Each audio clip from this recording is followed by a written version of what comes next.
اللهم بك أصبحنا وبك أمسينا وبك نحيا وبك نموت وإليك النشور. أصبحنا وأصبح الملك لله والحمد لله، لا إله إلا الله وحده لا شريك له، له الملك وله الحمد وهو على كل شيء قدير. رب أسألك خير ما في هذا اليوم وخير ما بعده، وأعوذ بك من شر ما في هذا اليوم وشر ما بعده. رب أعوذ بك من الكسل وسوء الكبر. رب أعوذ بك من عذاب في النار وعذاب في القبر. أصبحنا على فطرة الإسلام وكلمة الإخلاص وعلى دين نبينا محمد وعلى ملة أبينا إبراهيم حنيفا مسلما وما كان من المشركين.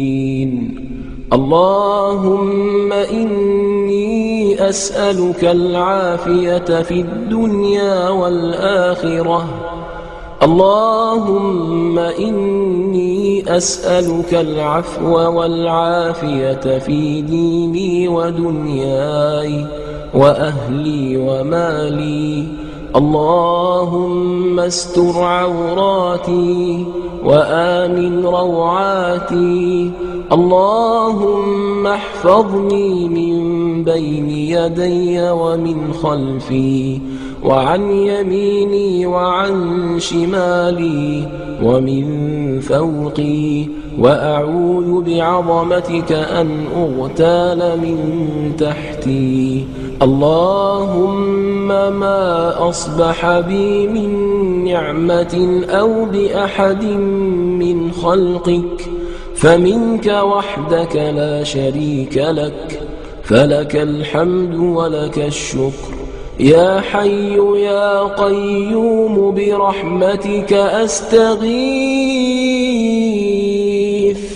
أصلح لي شأني كله ولا تكلني إلى نفسي طرفة عين. بسم الله الذي لا يضر مع اسمه شيء في الأرض ولا في السماء وهو السميع العليم. اللهم أنت ربي لا إله إلا أنت، خلقتني وأنا عبدك، وأنا على عهدك ووعدك ما استطعت. أعوذ بك من شر ما صنعت. أبوء لك بنعمتك علي وأبوء بذنبي فاغفر لي، فإنه لا يغفر الذنوب إلا